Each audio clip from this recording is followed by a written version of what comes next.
అంటే లైక్ నేను ఈ ఆంధ్ర పాలిటిక్స్ ని కొన్ని రోజులుగా నేను కూడా ఫాలో అవుతున్నాను అనమాట. అయితే మీ దాన్ని కూడా నేను ఒకటి అంటే మీరు చెప్పిన ఒక విషయం అంటే లైక్ మనకి అడల్ట్ చాయిసెస్ లోని బ్లాక్ అండ్ వైట్ ఉండదు, గ్రే ఏరియా మాత్రమే ఉంటది అని చెప్పి అన్నప్పుడు ఆ గ్రే ఏరియాని పట్టుకొని అలా వెళ్ళాను. ఎవరు ఎవరు చేస్తే కొంచెం బెటర్ గా ఉంటది అని చెప్పి. అంటే ఇందులో నేను రాంగ్ అయ్యి ఉండొచ్చు, రైట్ అయ్యి ఉండొచ్చు. నాకు కింద కామెంట్స్ లో నాకు గ్యారంటీగా వస్తుంది ఏదో ఒకటి చెప్పడానికి. లైక్ ఇప్పుడు జగన్ గవర్నమెంట్ ఏదైతే ఉన్నదో వాళ్ళు రోడ్లు వేయడు, ఏం చేయడు, కానీ హాస్పిటల్స్, స్కూల్స్ ఇది కట్టిస్తాడండి. ఇవి మాత్రం ప్రతి దగ్గర ఇన్ఫ్రాస్ట్రక్చర్ మాత్రం విపత్సంగా చేస్తున్నాడు. మారుమూల ఊరు నుండి ఈ ఊరు వరకు అలా చేస్తున్నాడు. ఇంకో పక్క చంద్రబాబు నాయుడు లాంటి వాళ్ళకి వేస్తే వాళ్ళు ఏంటి అంటే roads, infrastructure, is of doing business లాంటివి చేస్తున్నారు అనిపిస్తుంది. అంటే ఇలాంటి సిచ్యుయేషన్ లోనే అంటే ఇలా ఉన్న దగ్గర ఓన్లీ ఒకరి మీదే హేట్రేడ్, ఒకరి మీదే లవ్ అన్నది చూపించడం ఎంతవరకు కరెక్ట్ అంటారు? అంటే లైక్ ఇప్పుడు రెండు వైపులా ప్లస్లు మైనస్లు ఉన్నాయనుకోండి, మనకి మన అదృష్టం కొద్దీ ఎలక్షన్స్ 5 ఏళ్ళకి ఒకసారి వస్తాయి. ఓకే, అవును, ఒక 5 ఏళ్ళ వాళ్ళకి ఇంకొక 5 ఏళ్ళ వాళ్ళకి ఇస్తే సరిపోద్ది. మీకు బిల్డింగ్లు కావాలి, బిల్డింగ్లు కట్టేసిన తర్వాత ఈ ప్రభుత్వం వెళ్ళిపోగానే బిల్డింగ్లన్నీ కూల్చిపారారు కదా. ఏమో అండి, ఇప్పుడు ఈ లాస్ట్ టర్మ్ నుండి అది కూడా భయంగా ఉంది. ఏమో ఇడు ఏది కూల్ చేస్తాడు, ఆడి మీద కక్షతో ఈడు కూల్ చేస్తాడు, ఈడి మీద కక్ష ఆడు కూల్ చేస్తాడా అన్న టెన్షన్.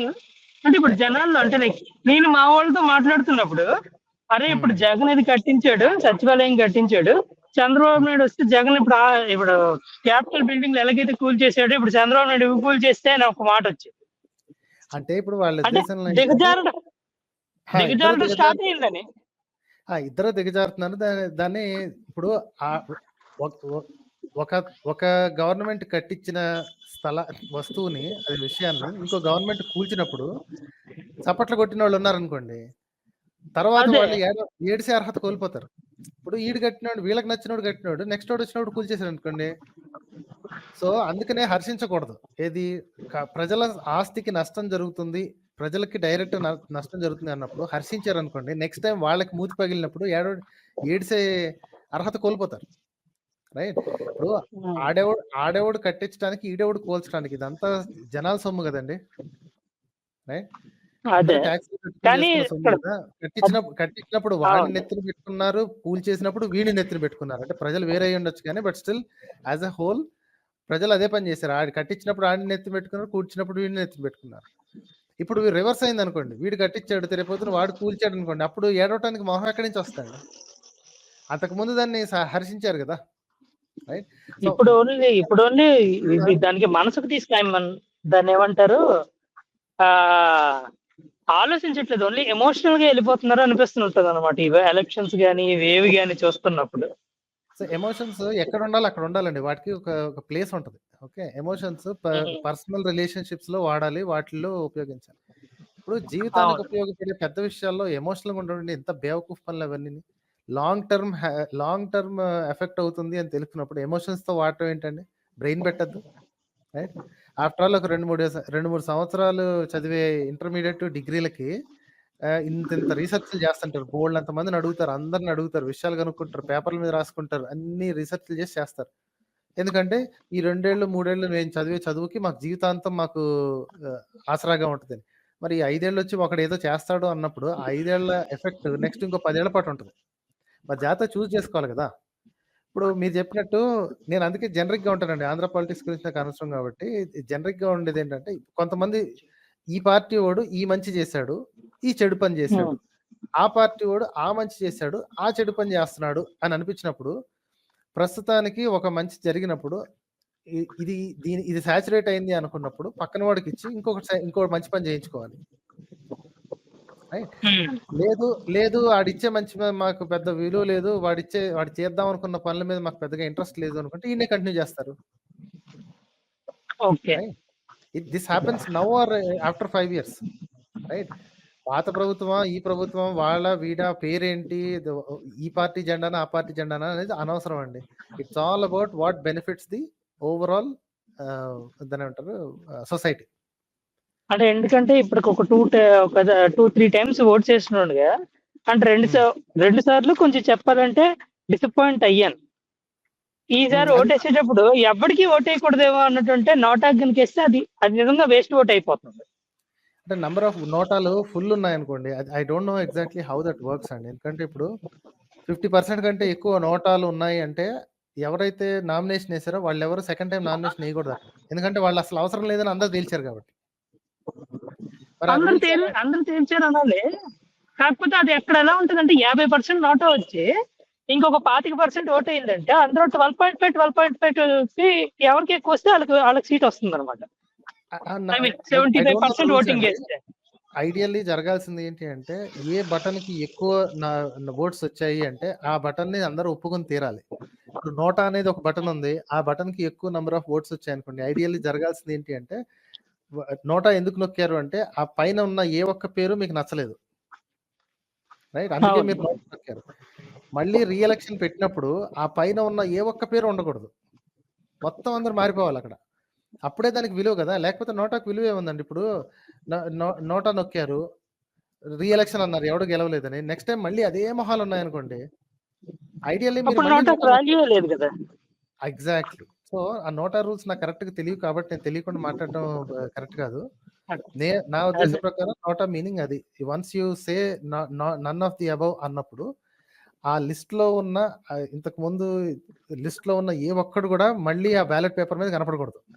అన్ని కొత్త ఫేస్‌లు, కొత్త వీళ్ళు కనపడాలి. పార్టీలు అవే ఉండొచ్చు కానీ అన్నీ కొత్తయి కనపడాలి. Then you can choose that correct person. మనోళ్ళేం జేస్తారంటే వాడి వాడి భార్యకిస్తారు. వాడి మొహం జూసి ఓటేయట్లేదు అనంగానే వాడి భార్యకి అదేంటి టికెట్ ఇస్తుంటారన్నమాట. ఇట్లాంటి పనులు చిల్లర పనులు జేస్తుంటారు. అంటే ఇంకోటేంటంటే అది ఇచ్చినప్పుడు చాలా సార్లు సక్సెస్ అవుతాయండి. అదే నాకెందుకో అర్థం కాదు. అంటే జనాలు మరి అంత దారుణంగా అంటే ఆడి భార్య చేస్తే ఆడొచ్చినట్టే అని చెప్పి అది కూడా ఆ ఇంగితం కూడా జనానికి రాదా అని చెప్పి లేదు లేదు. ఆ ఇంగితం లేదండి. ఇంగితం ఉండుంటే ఏంటి భార్య పేరు మీద వచ్చిన తర్వాత ఆ మహాతల్లి ఏం చేయదు అన్న సంగతి మనం బీహార్‌లో ఆల్రెడీ చూసాం. లాలూ ప్రసాద్ దీంట్లో చూసాం. రబ్బర్ స్టాంప్‌లో అవును. ఆడిని డిస్‌క్వాలిఫై చేసాడు అనంగానే భార్యని ముందు పెట్టాడు. మొత్తం అంతా వాడే హ్యాండిల్ చేసాడు. సో, అదే జరుగుతదిక్కడ. మన దేశంలో ఎన్ని చోట్ల జరగట్లేదండి. సర్పంచ్‌లుగా ఉండేదంతా ఇదేంటి ఎవడైతే ఓనర్ ఉంటాడో వాడి భార్యని తీసుకెళ్ళి సర్పంచ్‌గా పెడతాడు. మొత్తం అవును. చేసేదంతా వాడే ఉంటాడు. రైట్? అది. సో, సరే ఎలక్షన్స్ సార్. రాబోతున్నాయి. మరి ఇంకా జాగ్రత్తగా జనాలు చూసి, ఆలోచించి ఓటేసుకోండి. నేనైతే ఇటేయమని చెప్పను, అటేయమని చెప్పను. ఒకటే అచ్చా. నేషనల్ ఎలక్షన్స్ హ్మ్. మాత్రం నేనైతే చాలా క్లియర్‌గా చెప్తాను. ఇక స్టేట్ ఎలక్షన్స్ క్షేత్రం అది చాలా పర్సనల్ కాబట్టి ఎవరి దగ్గర ఉన్నోళ్ళు వాళ్ళు చూసుకోవాలి. మళ్ళీ నేను రిపీట్ చేసేదేంటి అంటే, ఫ్లాగ్‌ని చూసి ఓటేయొద్దు. పార్టీ ఓనర్‌ని చూసి ఓటేయొద్దు. మీ నియోజకవర్గంలో మీ నొక్కే ముందు ఆ బటన్ పక్కన ఒక పేరుంటది చూసారా? ఆ పేరు ఆ మనిషి ఎలాంటోడో చూసి ఓటేయండి. అంతే తప్ప వాడు ఏ సార్. ఫ్లాగ్ మోస్తున్నాడు, ఏ కండువా మోస్తున్నాడు. ఈరోజు ఇందులో ఉంటాడు, రేపొద్దున ఇంకో దాంట్లో ఉంటాడండి. సో, ఫ్లాగులతోటి, పార్టీల పేర్లతోటి సంబంధమే లేదు. మనిషి ఎలాంటోడో చూసి ఓటేసుకోండి. నేషనల్ ఎలక్షన్స్‌కి మాత్రం నేను స్పెసిఫిక్‌గా చెప్తున్నాను. ఇప్పుడున్న సన్నాసి మాత్రం ఉండటానికి వీల్లేదండి. ఇంకెవడైనా పర్వాలేదు. చాలా మంది ఈ మాట అంటారు కదా! వీడు లేకపోతే ఇంకెవరు అని. ఇంకా ఏ సన్నాసైనా సరే దేశానికి బాగు చేస్తాడు. వీడు దేశాన్ని నాశనం చేస్తున్నాడు. డిక్టేటర్‌షిప్ వైపుకి తీసుకుపోతున్నాడు. దట్ ఈస్ మై మెసేజ్ అండి. ఇంకొకటి అంటే నాకెప్పుడూ అనిపిస్తూ ఉంటదండి. చాలా సంవత్సరాలుగా అనిపిస్తున్నది. ఎలక్షన్ 5 ఇయర్స్‌కి ఒకసారి పెడతారు కదా! హుహు. యాక్చువల్‌గా ఇది ఆహ్, ఎట్ ఈళ్ళెప్పుడు చేసినని ఆ 2 ఏళ్లలోనే ఏం చేసినా చేస్తారు. ఆ 3 ఏళ్ళు మాత్రం అసలు మినిమమ్ పట్టించుకోరు. ఎవరు గూడా. అలాంటప్పుడు ఎలక్షనే 2 ఏళ్ళకి చేస్తే అసలు ఈళ్ళు మొత్తం ఖర్చు పనే చేసుకొని వస్తున్నారు కదా! ఖర్చయిపోద్దండి. సార్ చెప్పండి. ఇప్పుడు అమెరికాలో 4 ఏళ్లకు ఒక ఎలక్షన్ ఉంటదండి. ఓకే. హ్మ్.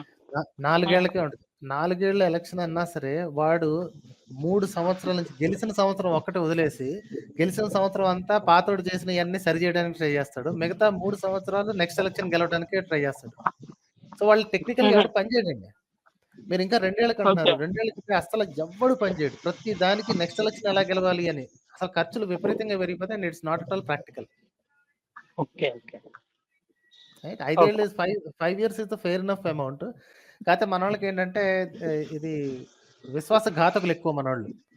ఫస్ట్ 2 సంవత్సరాల్లో ఏ ఒక్క పని చేయకుండా బేవర్స్‌గా వదిలేస్తే, అప్పుడు పడిన నొప్పులు మర్చిపోతారండి. లాస్ట్ మినిట్‌లో బిర్యానీ పొట్లం, మందు బాటిల్ చేతిలో డబ్బులు పెడితే, పసుపు కుంకాల పేరుతోటి చేతిలో ఏదన్నా ఒక వస్తువు పెడితే, ఆడ మగ తేడా లేకుండా టక్కున మర్చిపోతారండి. ఇన్నాళ్ళు పడిన కష్టాలన్నీ మర్చిపోతారు.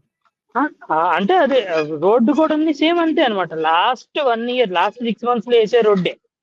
అవునవును. అది సో ఇంకో 2, 3 ఇయర్స్ వస్తే ఓ గొప్ప. ఒకవేళ రాలేకపోతే ఇంకా 2 ఏళ్ళు సావే ఆ రోడ్డు మీద. 2, 3 ఇయర్స్ ఏంటండి మరీ చెప్తారు మీరు. ఒక సీజనే నెక్స్ట్ వర్షాకాలానికి ఎళ్ళిపోద్ది అంతే. వర్షాకాలం అయిపోంగానే వాడేసేస్తాడు. ఎందుకంటే వచ్చే వర్షాకాలం ఎలాగో నాశనం అయిపోద్ది కాబట్టి. సో, ఆ లోపుగానే వాడు ఓట్లన్నీ దండేసుకుంటాడు. అది జరిగే పని. అంతే. రైట్ సార్ అయితే. థాంక్స్ ఎ లాట్ అండి. సరేనండి.